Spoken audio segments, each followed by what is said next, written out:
कश्यप ऋषि की धरती कश्मीर, जहां खून के छींटे तो कई दशकों से थे, मगर हॉस्पिटैलिटी के लिए, आओ भगत के लिए और अतिथि देवो भव के लिए मशहूर कश्मीर और कश्मीर का कल्चर, उसकी भी धज्जियां उड़ा के रखती पहलगाम हमले ने, जहां उन्हीं मेहमानों को चुन चुन के मारा गया जिन मेहमान के लिए कई बार कश्मीर तरसा करता था। कई बार कश्मीर के लोग, कश्मीर की सरकारें ये कहती थी कि आइए कश्मीर, कश्मीर में अब सब कुछ सही है, सब शांत है, मगर इस शांति को ऐसी अशांति में बदल दिया उन गोलियों ने जो बैसरना की वादी में चली कि पूरा कश्मीर दहल गया और अतिथि देवो भव, ऐसा लगा मानो देवताओं को ही गोलियां लग गई, मानो उन्हीं मेहमानों को मार दिया हो जिन्हें घर बुलाया गया।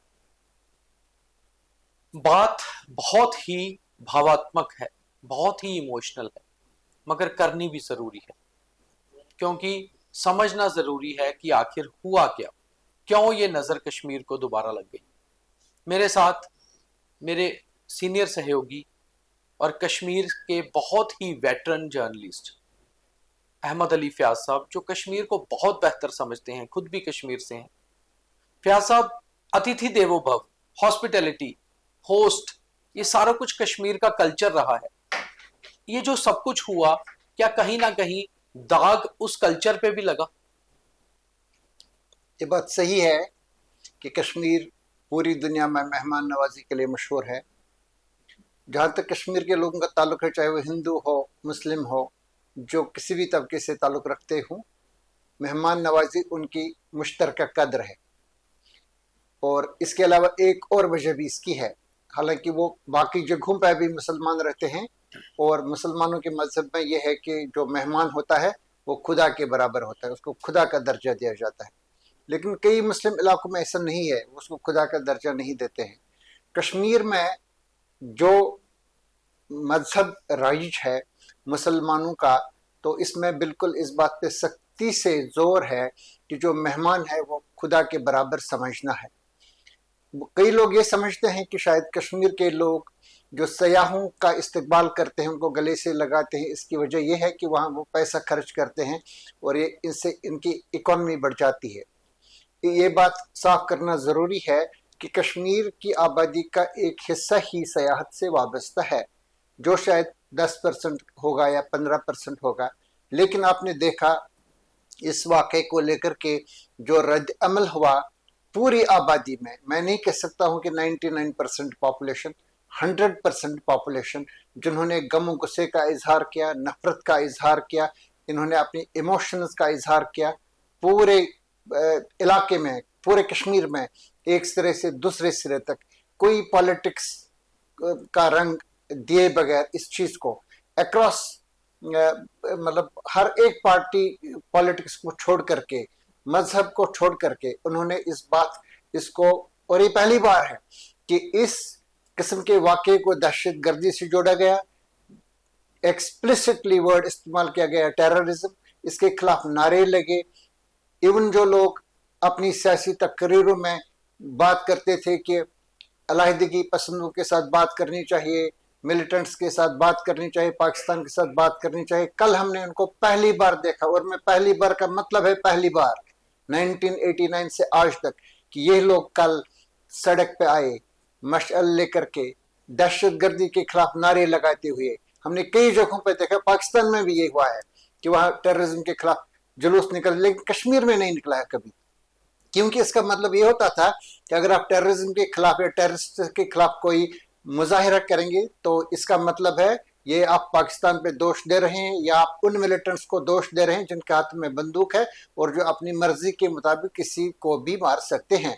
इस वजह से एक खौफ है, और दूसरा ये कि आबादी का एक हिस्सा वहां पे रहा है, एक लेगेसी जो चली है वहां पे, सेपरेटिस्ट लेगेसी या प्रो पाकिस्तान आबादी का एक सेक्शन भी वहां पे रहा है। उनका नैरेटिव गालिब रहा है, चाहे कि वो 10% हो, 15% हो, कुछ भी हो, लेकिन जो उन्होंने कंप्लीट 100% पॉपुलेशन पे अपना दबदबा रखा। 1989 के बाद जब कश्मीर में बंदूक आई और जब अक्सरियत नहीं रही और ताकतवर वो शख्स बन गया जिसके हाथ में बंदूक है, और इसमें आवाजें खामोश कर दी गई। कई जगहों पर यह बताया गया कि इसमें कॉम्प्लिसिट है, इसको पीछे से सपोर्ट कर रहे हैं। आपने देखा कल कोई सपोर्ट नहीं। अगर पहले से ये इंप्रेशन था वो इंप्रेशन ही गलत था। जो अब साबित हो रहा है वो इंप्रेशन इस वजह से था कि लोग बात करने से डरते थे। पहली बार मुकम्मल हड़ताल पूरे कश्मीर में, ट्रांसपोर्ट बंद, ये जो है दुकानें बंद, हर किस्म का कारोबार बंद। आपने देखा कई घरों में लोग रोते थे और कुछ खा ही नहीं रहे थे ये लोग। और आपने देखा वो विजुअल्स जो टेलीविजन चैनल्स ने तो कम ही दिखाए लेकिन सोशल मीडिया पे आए, किस तरीके से कश्मीर के कई लोगों ने जो उन सयाहों को सर्विसेज फराहम करते थे, जैसे कि आदिल हैदर शाह हापतनार अनंतनाग का एक लड़का जो सिर्फ 300 रुपये कमाता था, किस तरह से उसने बहादुरी का मुजाहिरा किया, किस तरह से उसने एक दहशतगर्द की बंदूक छीन ली और शायद दूसरे ने उसको फिर गोली मारी और वो मर गया। वो भाग भी सकता था, निकल भी सकता था, क्योंकि ये एक पर्टिकुलर मजहब के लोगों पे ही हमला कर रहे थे, वो बात साफ थी, और ये बच भी सकता था। उनकी फैमिली ने जो वहां पे विक्टिम हुआ, ये बात साफ कर दी है कि किस तरह से इसने अपनी जान को जोखिम में डाल करके कोशिश की उनको बचाने की। इस तरह से कई और लोग हैं जो हमारे दूसरे प्रोग्रामों में हमारे साथी पवन जी ने भी तफसील से बता दिया कि किस तरह से उन लोगों ने अपनी जान पे खतरा लेकर के कई लोगों को वहां से अपने कांधे पे लाया और उनको नीचे लाया। और मेरा वही सवाल है कि आदिल हो या फिर एक टैक्सी ड्राइवर हो या एक घुड़सवार हो, जिन्होंने एक ऐसा मुशायरा किया कि ये बता दिया कि आज भी हमारे लिए मेहमान सबसे आगे है, मगर कहीं ना कहीं इस हमले ने उस मेहमान नवाजी के ऊपर एक दाग लगाया, ऐसा आपको लगता है? क्योंकि कहीं ना कहीं एक आदिल ठोकर वो भी है जो आतंकियों के साथ शामिल था और वो भी अनंतनाग से ही है। कहीं ना कहीं लोकल टेररिस्ट या लोकल OGW भी मिले हुए हैं जिन्होंने इन सैलानियों पर हमला किया। देखिए, हम इसको दाग कश्मीर पे, कश्मीर की इमेज पे, कश्मीर के चेहरे पे, कश्मीर की मेहमान नवाजी पे तब मान सकेंगे जब कोई एक शख्स भी इनके हाथ में एक लफ्ज बोलेगा, इनके इनके इनके हिमायत करेगा। अभी तक किसी ने ऐसा नहीं कहा है।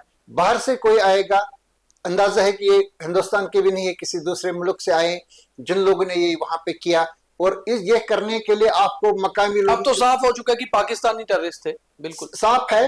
मैं ये बता रहा हूं कि इसमें मकामी लोगों के सपोर्ट की उनको जरूरत नहीं थी, एक जमाने में हुआ करती थी। अब इतने साल से वहां पे मिलिटेंसी चल रही, 35 साल से, उनके पास आपसे बेहतर GPS और सारी चीजें हैं। उनको पता है कि कहाँ पे हमें रुकना है, कहाँ पे हमें ठहरना है। हमें इस बात का कोई सबूत नहीं मिल रहे हैं कि इनके साथ लोकल पॉपुलेशन कंप्लिसिट थी। और ये जो लोग ये बात कर रहे हैं कि OGW लोकल वगैरह, वो लोकल पॉपुलेशन को शिकार करना चाहते हैं। मैं समझता हूं कि जहां जहां पर भी इस किस्म की इंफॉर्मेशन मिलती है सिक्योरिटी फोर्स पुलिस को, वो इन्हीं लोगों से मिलती है कि देखो यहाँ पे है। और कई जगहों पे वहां पे सर्च ऑपरेशंस होते हैं, कई जगहों पे वो नाकाम भी हो जाते हैं, लेकिन सिक्योरिटी फोर्सेस को जो ह्यूमन इंटेलिजेंस मिल रहा है वो कोई यूपी का या बिहार का या कोई कर्नाटक आदमी को नहीं दे रहा है, वो कश्मीर का वो शख्स जो वहीं पे रह रहा है। इस सारे खतरे में आपने देख लिया किस तरह से हर एक जगह पे हमने हमले किए। 15 कोर के हेडक्वार्टर पे हमने हमला किया, किसी भी जगह पे वहां पे किसी के मरने की संभावना है, इस बात के बावजूद लोग अपनी जान पे खेल करके वहां पे इंफॉर्मेशन प्रोवाइड करते हैं। अभी आपने देखा सिक्योरिटी फोर्स पुलिस ने 20 लाख रुपए का ऐलान किया हर एक के सर पे, उसमें 3 लोगों के उन्हें स्केचेस भी जारी कर लिए हैं। हमारी रिपोर्टिंग के दौरान कई ऑफिसर से बात हुई है कि कितने लोग ये इंफॉर्मेशन के लिए या ये मतलब पैसे के लिए इंफॉर्मेशन देते हैं। अभी तक हमारा ऑब्जर्वेशन ये है कि 90% जो इंफॉर्मेशन आती है वो पैसे के लिए नहीं आती है। 10% इंफॉर्मेशन आती है जहां पे लोगों को लगता है कि अगर मैं किसी की इंफॉर्मेशन दे दूंगा ये मर जाएगा, मुझे 10 लाख रुपए या 5 लाख रुपए मिल जाएगा। 90% ह्यूमन इंटेलिजेंस वो होती है जहां पे लोग चाहते हैं कि यहाँ पे कोई दहशतगर्दी नहीं रहनी चाहिए, यहाँ पे कत्ल गारत नहीं होना चाहिए। ये मैं बहुत जिम्मेदारी के साथ कहता हूँ, क्योंकि मैंने अपनी 30 साल के जर्नलिज्म के दौरान सिक्योरिटी फोर्सेस और पुलिस के उन लोगों से लगातार बात की है जो ये ऑपरेशंस करते हैं, और उन लोगों ने मुझे बताया है کہ 90% آف دا پاپولیشن کسی کنسیڈریشن، مالی کنسیڈریشن کے بغیر ملتی ہے. اگر ایسا ہے تو یہ داغ کیسے ہے کشمیر کے چہرے پہ؟ اگر کشمیر کا ایک شخص ان کی حمایت میں بات کرے گا، میں اس کو داغ مانوں گا. ابھی تک کوئی کسی نے بہت صحیح کہہ رہے ہیں کہ پہلی بار کشمیر سے ایک جٹ آواز اٹھی ہے، اور یہ آواز اٹھی ہے دہشت گردی، آتنکواد کے خلاف.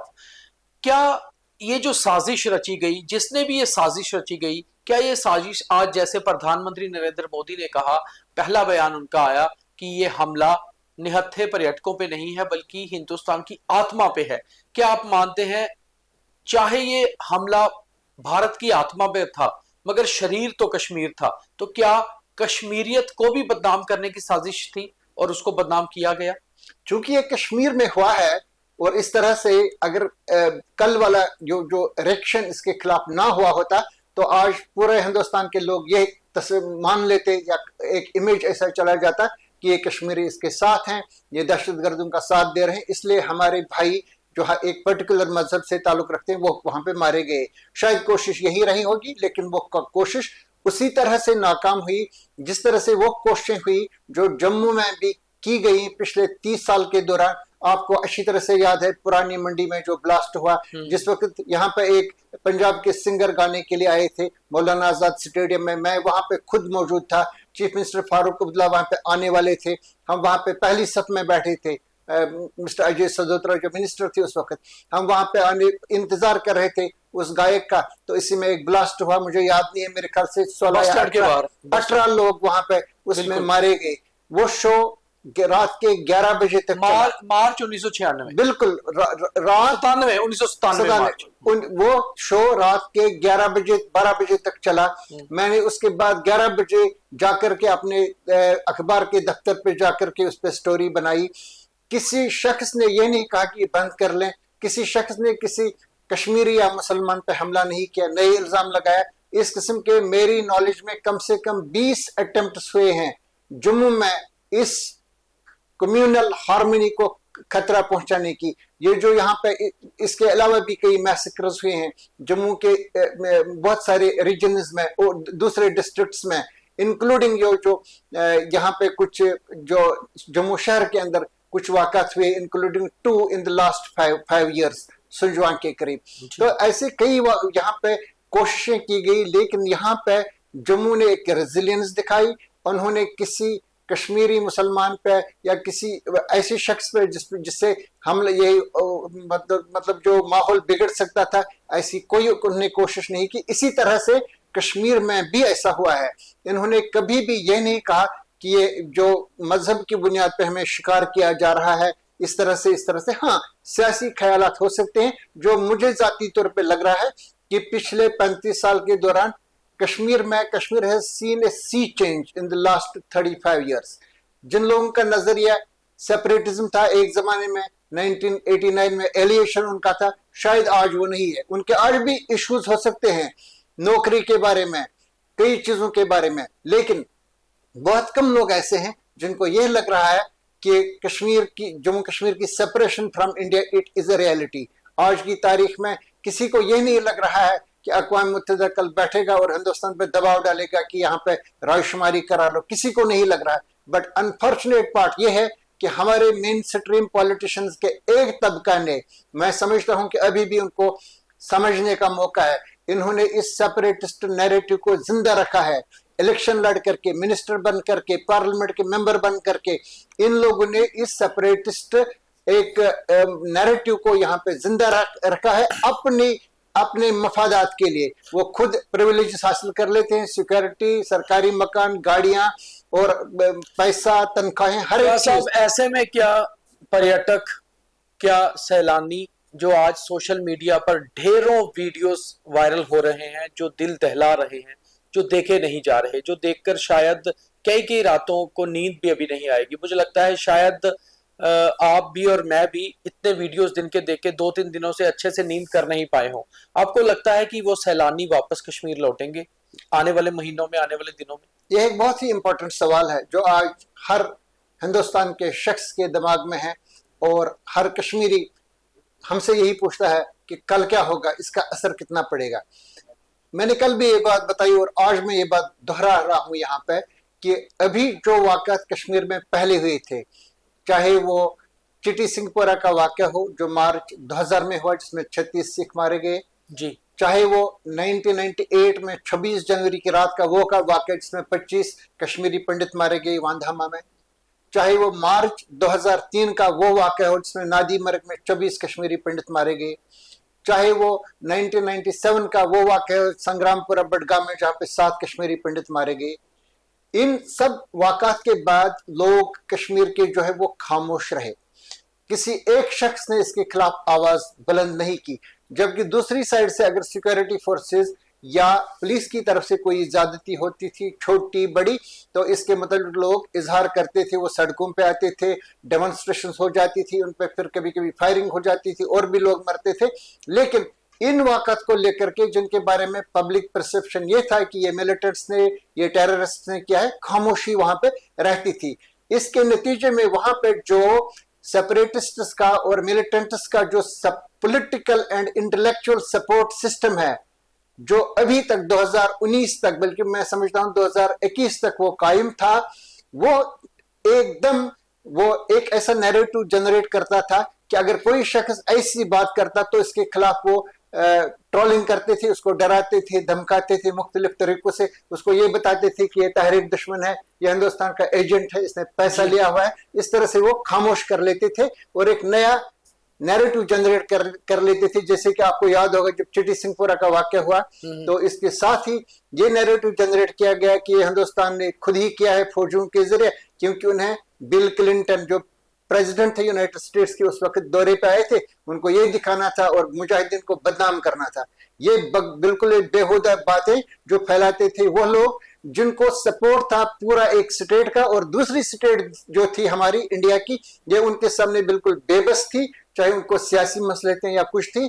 ये सारा जो political and intellectual support structure है, दिस हैज बीन म्यूटेड। मैं इस बात की वकालत नहीं कर रहा हूं कि दफा 370 को खत्म करना अच्छा था, अभी भी मुझे लग रहा है कि इससे नुकसानात हुए हैं और जो स्टेटहुड है जम्मू कश्मीर का वो बहाल करना चाहिए, अभी भी मैं समझता हूं। और इसके लिए मैं अलग से बोलूंगा मैं ये क्यों बोल रहा हूं, लेकिन इसके कुछ फायदे ये रहे हैं कि ये जो सपोर्ट स्ट्रक्चर है ये इतना म्यूट हो गया है कि आज की दुनिया में मुंह नहीं दिखा सकते हैं, कलम नहीं उठा सकते हैं, किसी पे फिक्रा नहीं कर सकते हैं, किसी को डरा नहीं सकते हैं कि आप ये क्या कर रहे हैं, आप मिलिटेंट्स के खिलाफ या दहशतगर्दी के खिलाफ मुजाहिरा कर रहे हैं। आज की तारीख में वो बिल्कुल गायब हो गए हैं ये सारे लोग। इस वजह से मुझे लग रहा है कि ये जो असर इसका है जो पहले कई साल तक रहा और टूरिज्म मुतासिर रहा, ये शायद 1 महीने से ज्यादा नहीं रहेगा। मैं समझता हूं कि 1 महीने के बाद फिर कश्मीर में सयाह वापस आएंगे और जो रौनक थी वो वापस आएगी। मैं बिल्कुल ही इस बारे में ऑप्टिमिस्टिक हूं। चलिए व्यास साहब, जिस तरह आप ऑप्टिमिस्ट हैं, शायद सभी भारतीय ऑप्टिमिस्ट रहें और वो दिन वापस लौटें जब हम जिस नए जम्मू कश्मीर की कल्पना कर रहे थे, जिसकी बात भारत सरकार करती थी, क्या वो नया जम्मू कश्मीर फिर बने और ये सैलानियों के साथ जो हुआ है ये जख्म हमारे भरे और कश्मीर का हर नागरिक खड़ा हो पाकिस्तान के उस टेररिज्म के साथ के खिलाफ और उसके बाद भारत सरकार ये बदला ले और शायद फिर कश्मीर में वापस बहार लौटे। मगर अतिथि देवो भव, जिसके लिए कश्यप ऋषि की यह धरती मशहूर थी, उस पर दाग नहीं लगा है, ऐसा मानना है फयाज साहब का। और अगर वाकई में यह दाग नहीं लगा है तो फिर कश्मीर नया कश्मीर बनेगा, क्योंकि आज कश्मीर के लोग उस आतंकवाद के विरोध में आवाज बुलंद कर रहे हैं। बहुत धन्यवाद।